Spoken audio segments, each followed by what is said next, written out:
teman-teman semuanya, selamat siang dan bersama kami, saya Muhammad Salvi Harahap sebagai host pada hari ini ditemani oleh teman saya Aulia Safira dan teman saya Syifa Sylvia Galiani. Nah, teman-teman semuanya, di sini kami sebenarnya sedang hari ini membahas terkait dengan pemaksaan perkawinan. Teman-teman sendiri pernah mendengar nggak apa itu perkawinan?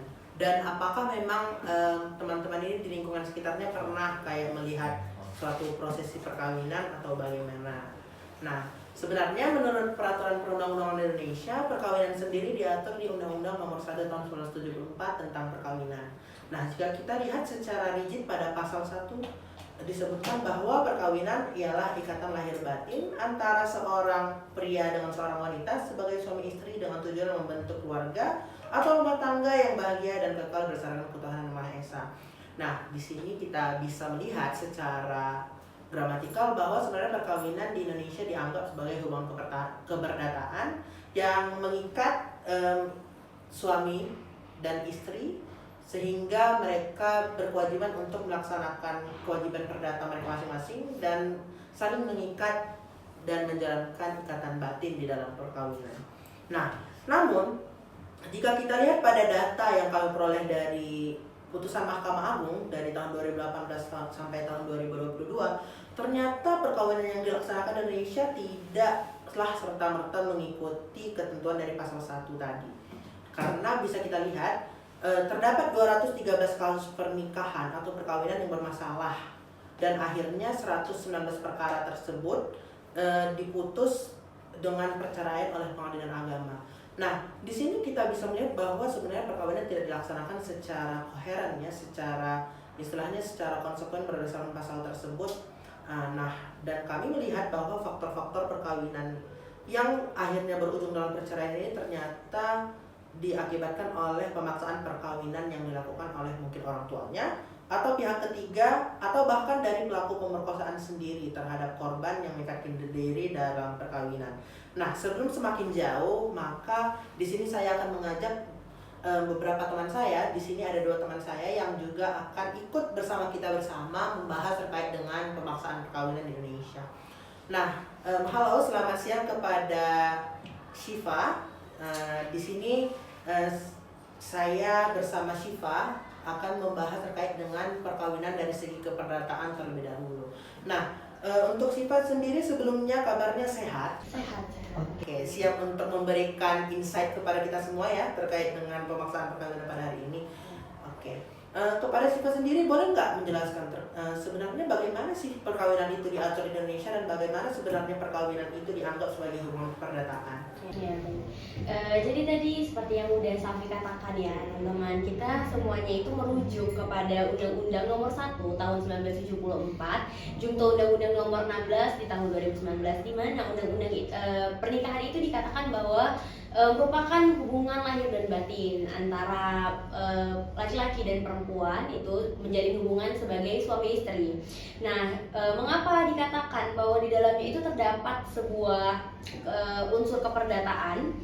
Karena dikatakan bahwasannya ketika kita menikah ya Safi, kita memperoleh harta bersama, harta benda bersama. Nah, harta benda bersama yang kita kelola tersebut menimbulkan suatu ikatan keperdataan gitu di antara keduanya, yang mana ikatan keperdataan ini itu sangat berkaitan erat dalam misalkan ada terjadi sesuatu yang tidak diinginkan seperti adanya perceraian, seperti adanya waris dan yang lain-lainnya. Nah, akibat dari hubungan perkawinan atau pernikahan itu adalah timbul aspek-aspek keperdataan gitu. Selain tadi perceraian, dari ada hartanya bersama. Jika dikumpulkan harta itu dalam usia perkawinan, maka hal tersebut diasumsikan menjadi harta bersama. Nah, jadi adanya konsekuensi atau sebuah akibat gitu dari hubungan keperdataan yang ditimbulkan dari perkawinan itu sendiri. Nah gitu Sofi. Sedangkan kalau misalnya kita bilang secara in general ya, undang-undang sendiri gitu, di dalam undang-undang yang kita sebutkan tadi terdapat usia perkawinan di dalamnya, di mana 19 tahun itu merupakan usia yang sangat ditentukan oleh undang-undang. Nah gitu. Jadi tadi sesuai nih sama topik yang kita bahas tentang pemaksaan perkawinan gitu. Seperti yang kita lihat bersama, kalau misalnya gini, kita mengutip ada data dari BPS di tahun 2023, di mana dikatakan bahwasannya 11,21 per usia perempuan di usia 20 sampai 24 tahun itu menikah sebelum usia 18 tahun gitu. Kalau misalnya kita bilang kayak seharusnya ini undang-undang mengatur di usia 19 tahun, ternyata lebih banyak loh perempuan yang menikah under that age kayak gitu, under 19 tahun. Berarti kan menyalahi undang-undang ya, tentu saja gitu. Sebenarnya kalau kita katakan kenapa sih banyak terjadi perkawinan dini, kenapa banyak terjadi perempuan-perempuan nih yang mungkin dipaksa ya menikah kayak gitu, dipaksa. Karena pernikahan paksa itu terjadi ketika ada satu orang yang lebih dominan dan satu orang lagi yang lebih tertekan gitu di bawahnya gitu. Jadi mungkin ada beberapa faktor yang bisa menyebabkan adanya perkawinan paksa tersebut gitu. Yang pertama mungkin seperti utang budi, karena kayak misalnya orang tuanya ini memiliki sebuah utang gitu, jadi anaknya ini dibilanglah untuk tebusan, seperti itu juga. Dan yang kedua itu mungkin itu dari faktor ekonomi ya, mungkin yang kedua ya karena mungkin hamil di luar nikah gitu, jadi menyebabkan oke lah dinikahkan paksa gitu. Mungkin mereka not ready yet untuk menikah gitu, tapi karena adanya satu kejadian nih, insiden nih, memang harus menikah gitu. Nah, ada timbul pernikahan paksa tersebut. Lalu juga banyak ya faktor-faktor lain yang menyebabkan sebenarnya terjadinya pernikahan paksa gitu. Juga misalnya adanya tekanan dari pihak keluarga itu paling banyak ya. Saya penyumbang paling banyak pernikahan paksa adalah tekanan daripada keluarga. Dibuktikan dengan adanya ya perjodohan paksa atau perjodohan gitu lah ya. Kayak mungkin sekarang banyak tuh orang udah kayak memviralkan tagar bukan zaman Siti Nurbaya katanya. Nah sebenarnya itu tuh terkait juga dengan hal ini gitu, dimana memang banyak keluarga yang memaksa anaknya, ya terutama anak perempuan ya, karena perempuan ini dianggap mereka itu lemah atau perempuan itu have no powers untuk menolak, jadi dia dipaksa gitu atas kehendak orang lain. Nah, disinilah terjadinya penekanan, di mana penekanan ini masuk ke dalam kategori pemaksaan perkawinan. Oke. Jadi sebenarnya memang kalau kita lihat dari tadi ketentuannya memang ya perkawinan ini memang masuk dalam ranah perdata karena selain dengan memang dia ada hubungan harta, terus habis itu nanti bisa timbul perceraian, dan juga memang sedikit memang saya lihat di pasal 6 Undang-Undang Perkawinan ini juga disebutkan bahwa nyatanya perkawinan ini dapat dilakukan atas persetujuan dari kedua calon mempelai ternyata ya. Jadi memang ada koneksinya dari terkait dengan pemaksaan atau perkawinan sebagai tebusan itu. Benar. Ya sebenarnya bisa kita simpulkan bertentangan dengan persetujuan ini ya, berarti ya. Jadi bisa dikategorikan sebenarnya perkawinan ini bisa disebut hubungan pertahan karena punya kesamaan dengan perjanjian ya. Benar. Dan juga memang kita lihat usia tadi berdasarkan pasal 7 Undang-Undang 16 tahun 2019 tentang perubahan Undang-Undang Perkawinan, itu usia minimal 19 tahun. Dan memang istilahnya juga ada diatur terkait dengan di pasal 6 ayat 2 itu orang yang belum mencapai usia 21 tahun itu sebenarnya harus mendapat izin dari kedua orang tua. Benar. Jadi faktor perkawinan ini apa ya, bisa kita lihat dari paksaan orang lain yang dominan gitu ya. Jadi sebenarnya ini kan kita bisa melihat ya bahwa perkawinan itu bisa didasarkan atas pemaksaan dari orang tua atau orang yang dominan. Tapi sebenarnya bagaimana sebenarnya Indonesia mengatur tentang pemaksaan perkawinan ini? Untuk itu bisa kita lanjut ke teman kita yang selanjutnya, itu Aulia. Mungkin Aulia di sini bisa nggak menjelaskan terkait kenapa sih pemaksaan perkawinan itu diatur sebagai tindak pidana di Indonesia gitu? Oke, makasih. Jadi kenapa ya kita bilang pemaksaan perkawinan itu masuk ke dalam tindak pidana kekerasan seksual? Karena ya seseorang tuh nikah, tapi tanpa kemauannya gitu kan. Jadi itu kalau misalnya dalam undang-undang nomor 12 tahun 2020 tentang tindak pidana kekerasan seksual itu yang biasa disebut juga UTPKS, dijelaskan secara tegas di pasal 10-nya itu Setiap orang yang memaksa orang lain untuk melakukan perkawinan dengan dirinya atau dengan orang lain dipidana karena melakukan tindak pidana kekerasan seksual berupa pemaksaan perkawinan. Yang mana artinya tuh seseorang tuh dipaksa nikah, baik dari seperti yang dibilang Kak Sita tadi, mungkin keluarga, ancaman, ekonomi, adat dan sebagainya, itu sudah termasuk kekerasan seksual itu. Kenapa? Karena ya pastinya tidak ada persetujuan yang bebas dan sadar dari pihak yang dipaksa begitu. Padahal juga kan dari prinsip hak asasi manusia aja nih, terutama yang ditegaskan dalam pasal 28B 1 Undang-Undang Dasar 1945, setiap orang itu berhak membentuk keluarga dan juga melanjutkan keturunan melalui perkawinan yang sah berdasarkan kehendak yang bebas. Begitu Bang Sofi. Dan perkawinan dipaksakan ini kan korban tuh kayak kehilangan hak untuk memilih, termasuk hak untuk mengatur tubuhnya sendiri. Setelah menikah, korban tuh pasti nggak bisa kan menolak untuk hubungan seksual yang terjadi dalam perkawinan itu karena tekanan sosial, rasa takut, dan juga ketergantungan ekonomi. Nah, hubungan yang tidak berdasarkan kerelaan inilah yang menjadikan pemaksaan perkawinan itu dikategorikan sebagai kekerasan seksual. Berarti I see ya, kita dapat poinnya. Ternyata pemaksaan perkawinan ini bisa masuk dalam tindak pidana kekerasan seksual ya kawan-kawan semuanya ya. Berarti memang istilahnya pembentuk undang-undang ini memasukkan pemaksaan perkawinan itu dalam koridor tindak pidana kekerasan seksual karena tadi perkawinan itu pasti akan melakukan tindak istilahnya melakukan hubungan seksual ya. Dan memang kalau misalnya orang tidak setuju dengan perbuatan atau hubungan seksual tadi, berarti ya kita sama saja dengan memaksakan kehendak dan akhirnya ada kekerasan di situ, baik dari verbal, non verbal, kekerasan fisik ataupun bisa jadi perundungan ya antara suami istri kalau menolak tindak pidana menolak hubungan seksual tersebut. Oke. Nah, ini mungkin aku juga mau nambahin yang tadi ya, kayak kenapa dibilang tuh mungkin bisa terjadi kekerasan seksual. Dari data yang kita dapatkan tadi dari BPS, bahwasannya tuh rata-rata ya yang dipaksa dalam perkawinan itu tuh underage. Ya mereka itu, iya benar. Mereka itu rata-rata tuh di bawah 18 tahun gitu, yang dimana kalau memang misalnya dia di bawah 18 tahun kan mereka masih kecil gitu. Apa ya, maksudnya kayak usia reproduksinya pun itu belum cukup untuk melakukan hubungan seksual sebenarnya gitu. Jadi mereka apa? Mereka have no powers kan untuk diri sendiri gitu. Ketika mereka have no powers, itulah terjadinya paksaan dan pasti ya orang yang dominan itu berada di usia yang lebih tua. Itu pasti, itu rata-rata rata-rata case yang kita ambil dari BPS itu memang pasti anak-anaknya atau perempuannya itu pasti dia underage dan laki-lakinya pasti lebih tua gitu. Makanya lah memang rentan sekali terjadinya kekerasan seksual ya di dalam hubungan seksual antara perempuan dan juga suami dan istri yang memang dinikahkan karena pernikahan paksa. Oh benar, betul. Nah, di sini kita udah bisa lihat ya, ternyata perkawinan itu bisa dari segi keperdataan dan memang bisa masuk ke ranah pidana karena memang dia bisa dikategorikan sebagai tindak pidana kekerasan seksual. Nah, untuk itu lebih detailnya mungkin kita bisa membedah nih unsur-unsur pasal yang terkait pengaturan tindak pidana pemaksaan perkawinan ini dalam undang-undang tindak pidana kekerasan seksual tadi. Untuk itu kita bisa mengajak teman kita yang lain yang mungkin akan berdiskusi dengan kita. Nah, stay tune terus dan jangan kemana-mana intinya ya.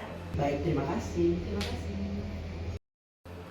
Oke teman-teman, balik lagi kepada kita nih. Kali ini bintang tamunya udah beda. Nah, di sini kita bersama dengan teman kita Sultan Harun Rashid dan Ropipah Disuci Hartono. Nah, sesuai dengan kelanjutan dari pembahasan kita sebelumnya, bahwa memang pemaksaan perkawinan ini diatur dalam Undang-Undang TPKS, tindak pidana kekerasan seksual. Nah, untuk lebih lanjutnya bisa kita bedah terkait dengan unsur-unsur yang ada dalam pasal 10 nih teman-teman.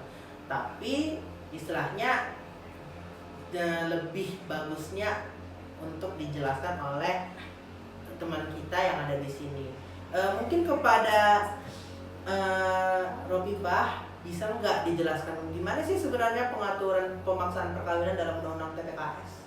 Oke, Sofi. Nah, sebelumnya mungkin aku bisa highlight dulu ya di pasal 10 ayat 1 itu bunyinya seperti apa gitu buat teman-teman di belakang.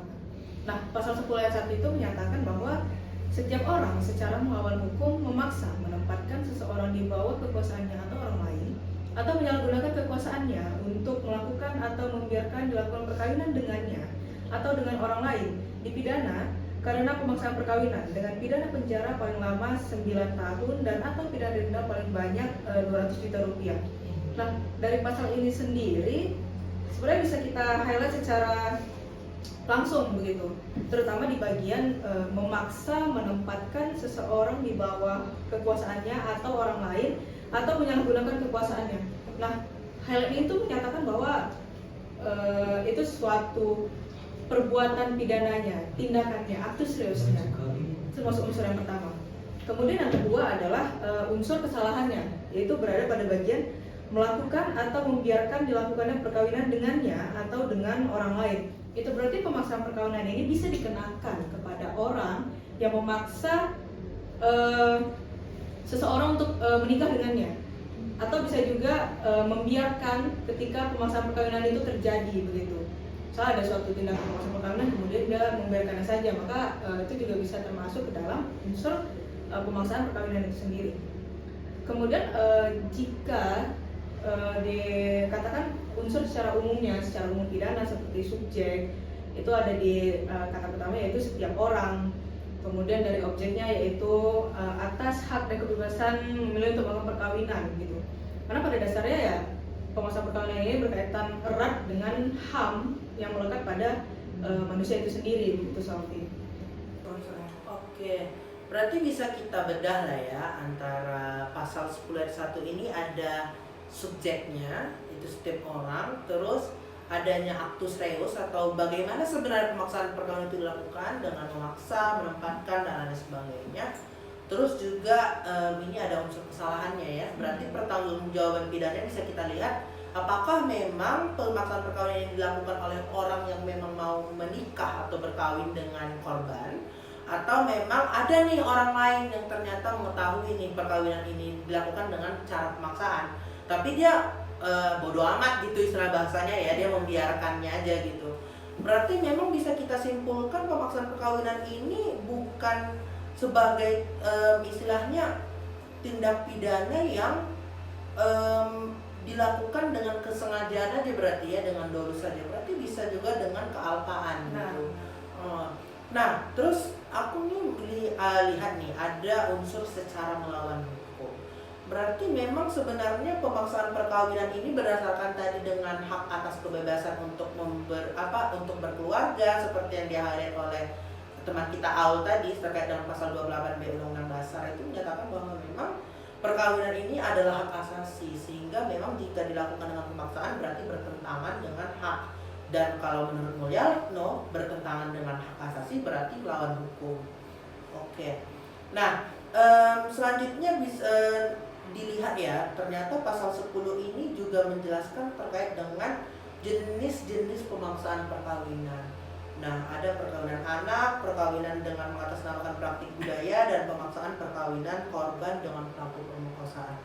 Nah, terkait dengan jenis-jenis ini mungkin kita bisa tanya langsung aja ya kepada Sultan mungkin. Gimana nih Sultan? Apa sih sebenarnya jenis-jenis perkawinan ini? Bagaimana maksudnya gitu? Oke.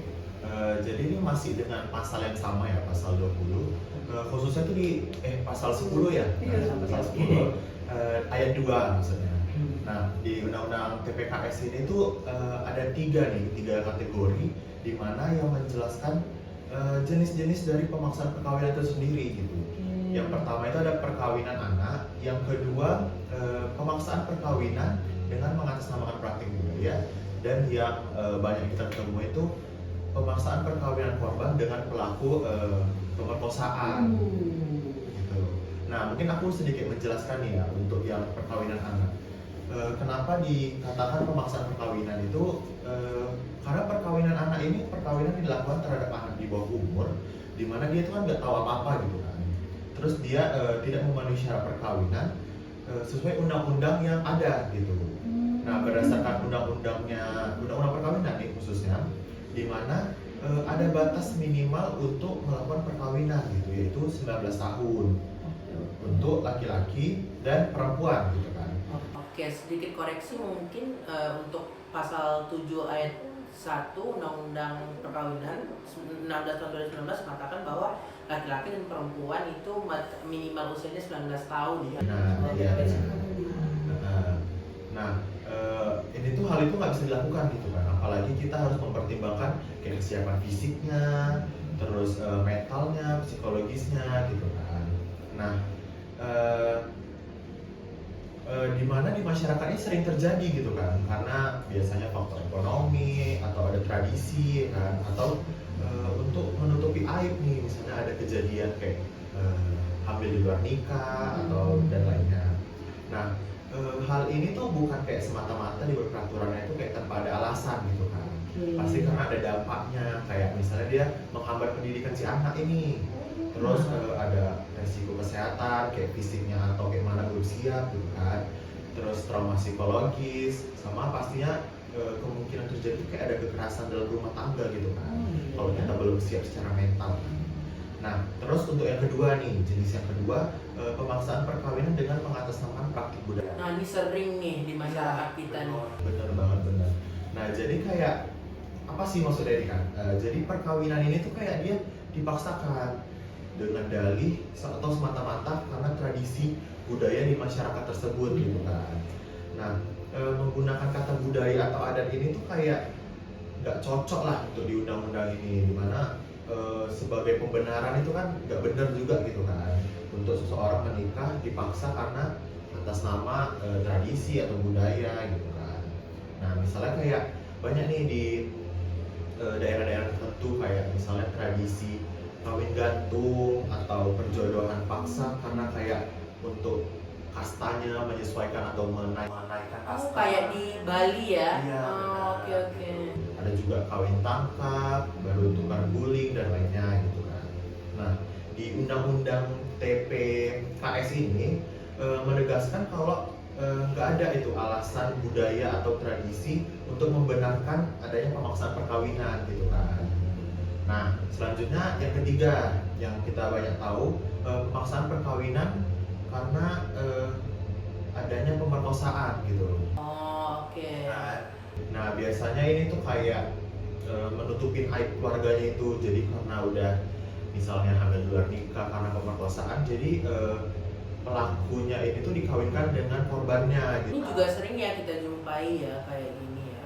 Nah, biasa alasan-alasannya itu kayak ya menyelamatkan kehormatan keluarganya, agar anaknya agar anak si yang hamil di luar nikah itu kayak punya ayah lah atau sebagai segala macam alasannya gitu kan. Nah, ini tuh kayak biasanya masyarakat itu sebagai apa ya, penyelesaian gitulah, damainya gitu, jadi dia dinikahin sama korbannya. Ini nggak masuk akal sebenarnya kalau dibilang perdamaian ya, karena siapa yang mau menikah dengan orang yang memperkosa dia sendiri? Nah, makanya itu sebenarnya walaupun katanya damai, cuman namanya pelaku pemerkosaan ini kan tetap harus diadilin gitu kan. Dimana pada undang-undang TPKS itu menegaskan gitu, jadi perkawinan itu nggak dapat untuk menghapus dari tindakan pemerkosaan tersebut gitu kan. Oke. Kemudian yang bagian menariknya adalah yang di mengatasnamakan praktik budaya ini tadi.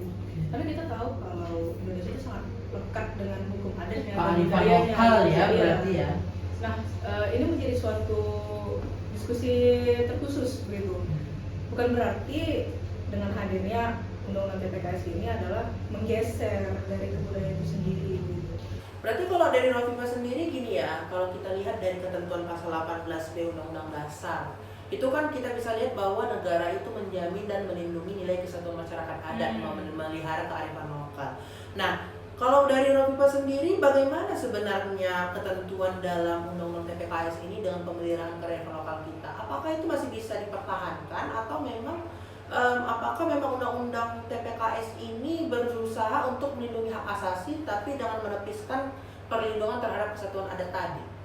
Sebenarnya kembali lagi ke unsur itu sendiri yang ada di dalam Undang-Undang TPKS ini tadi. Ketika praktik budaya itu terjadi, namun tidak ada unsur pemaksaan, misalnya kita contoh tradisi pariban di suku Batak gitu. Kayak misalnya saya dan orang tua gitu menyarankan ke Sofi menikah dengan paribanmu gitu, menyarankan ketika si anaknya mungkin menolak nggak mau gitu, terus orang tuanya ya udah sebagai tua mau ya udah nggak apa-apa gitu, mungkin itu tidak termasuk dalam unsur memaksa di pemaksaan perkawinan yang ada di pasal 10 ayat 1 itu tadi. Tetapi ketika praktik budaya itu memasukkan unsur memaksa, kayak kamu harus menikah dengan ini, kalau tidak kamu dikeluarkan dari adat segala macamnya. Nah itu tadi yang termasuk ke dalam unsur pemaksaan perkawinan itu tadi. Dan dalam hal bukan berarti yang seperti saya bilang tadi TPKS ini adalah melengsarkan dari hukum adat itu tadi, tapi adalah kembali lagi ke HAM yang menjadi nilai dari norma kita sekarang ini begitu. Ketika praktik budaya itu tadi tidak sesuai dengan norma, tidak sesuai dengan HAM yang berlaku sekarang ini, maka sudah seharusnya hukum itu menjadi obat untuk masyarakat. Gitu. Ya berarti memang kita bisa simpulkan ya ternyata memang nggak bertentangan nih sebenarnya undang-undang TPKS dengan undang-undang dasar, dan memang secara hierarkis mereka sebenarnya punya tujuan yang sama. Selain dari memelihara kesatuan adat, tapi mereka juga melindungi hak-hak asasi manusia yang fundamental seperti hak kebebasan dan hak untuk hidup, berarti ya berkeluarga juga. Berarti istilahnya kita bisa simpulkan undang-undang TPKS ini bukan istilahnya menepis dari perlindungan terhadap hukum adat tadi ya teman-teman. Berarti kita bisa simpulkan bahwa sebenarnya undang-undang TPKS ini ingin memurnikan nih hukum adat mana yang sesuai dengan kepribadian Indonesia. Iya, sesuai dengan hak asasi. Nah ini terakhir nih. Jadi sebenarnya ada nih satu kasus nyata nih dari teman saya. Mungkin kita bisa samarkan nih namanya ya. Dia memang requestnya untuk disamarkan ya. Sebut sajalah AB gitu inisialnya ya. Jadi dia bercerita nih sama saya terkait dengan dia mengizinkan gitu untuk saya menceritakan ini ke teman-teman semuanya. Jadi dia itu pernah nih, kami itu satu sekolah tinggi lah, SMA lah di Rantau Prapat. Jadi beliau itu satu kelas dengan saya gitu. Kebetulan memang istilahnya pada masa kami sekolah itu ada terjadinya COVID-19. Nah kebetulan jadi perempuan ya teman-teman. Jadi dia itu tiga bersaudara, dia anak kedua. Jadi waktu itu dia usianya sekitar ya 17 atau 18 tahun lah gitu. Kalau menurut undang-undang perkawinan kan juga belum bisa melakukan perkawinan ya. Nah jadi waktu itu lagi COVID, sedangkan orang tuanya itu bekerja sebagai penjaga ladang lah gitu istilahnya. Nah waktu COVID itu banyak kayak PHK atau pemutusan hubungan kerja. Jadi orang tuanya itu dirumahkan gitu sama penjaga ladang, kayak ini ekonomi lagi surut. Jadi mereka itu kayak ya udah gitu dirumahkan dulu, nanti udah stabil ekonomi nanti bisa diperkerjakan lagi. Jadi kedua orang tuanya itu ya kerjanya serabutan gitu, nggak jelas, nggak ada pendapatan yang tetap. Jadi waktu itu orang tuanya itu berpikir bahwa ini ada anak perempuan nih, istilahnya udah matang dari segi reproduksi lah mungkin ya secara kasarnya. Terus habis itu orang tuanya kayak menyarankan kau kerja aja lah, kalau enggak gitu kerja bantu kami cari uang gitu. Tapi dia kayak nolak gitu, kayak bilang lagi belajar gitu, lagi fokus di SMA, nantilah mungkin setelah lulus mungkin bisa nih bantu-bantu gitu. Mungkin kita bisa bantu-bantu tapi ya bantu-bantu kerjaan yang kecil gitu aja, kayak misalnya jualan kah atau misalnya bantu-bantu surat sekolah gitu. Tapi orang tuanya ini kayak menganggap bahwa dia itu kerja kayak kerja tetap, gak usah sekolah dulu. Kan sayang kan, dia udah kelas 2 gitu kan. Jadi kayak ya udah gitu, kalau misalnya kalau mau kerja yang tetap itu nanti udah dapat ijazah atau SKL gitu kan bisa kerja yang lebih layak. Nah atas penolakan itu orang tuanya bilang, oh kok enggak gini lah, kau mau nikah enggak gitu. Ada saudara kita yang kebetulan memang laki-lakinya itu punya kerjaan. Dan istilahnya kalau misalnya aku nikah sama dia kan kau bisa membantu memenuhi kehidupan sehari-hari kau, dan juga bisa memenuhi kehidupan sehari-hari orang tua dan membantu adiknya lah. Adiknya kebetulan ada yang sekolah masih SD lah gitu, kelas 4. Nah dia tuh nggak mau karena kan katanya belum cukup umur, dan juga dia katanya belum siap untuk menikah dari segi mental dan dari segi istilah kematangan berumah tangga, dia tuh belum punya pengalaman.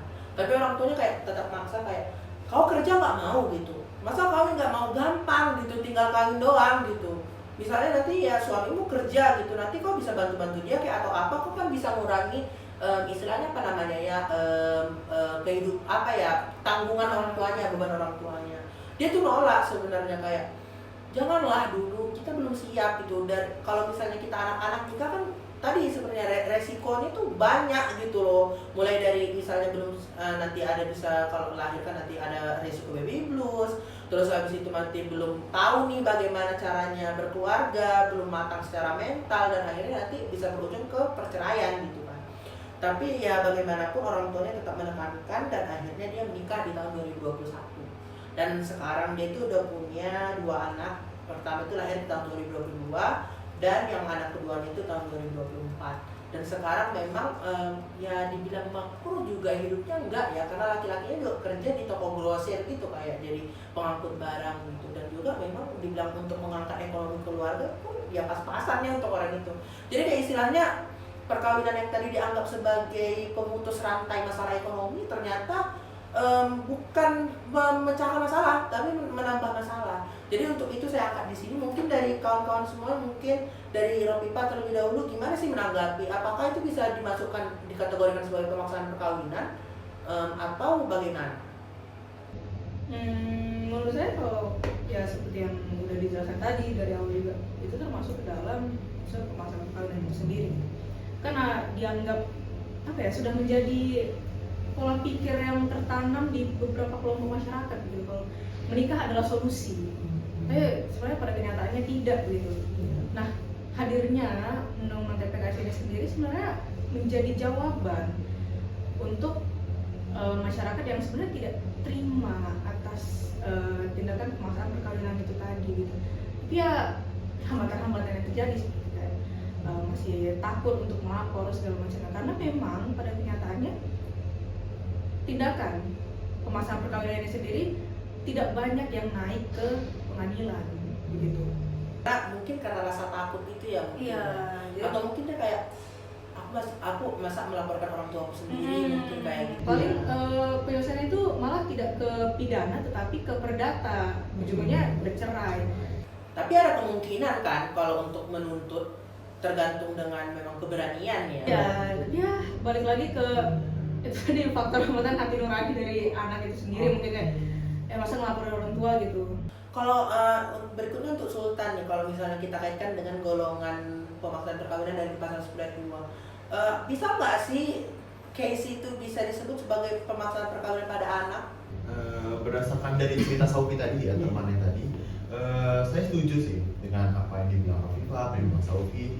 Kalau itu termasuk ke pemaksaan perkawinan anak gitu kan. Apalagi dia, saya rasa 2 SMA juga belum 19 tahun ya kan? Iya belum. Iya belum. Jadi kayak cocok untuk dikaitkan di pasal 10 ayat 2 tersebut. Ya karena ya itu tadi ya, mungkin karena kebiasaan masyarakat yang masih menanamkan bahwa orang tua itu punya hak kodrati menguasai anak gitu, mungkin ya kayak aku tahu hidup kau, jadi aku ikuti cakapku gitu.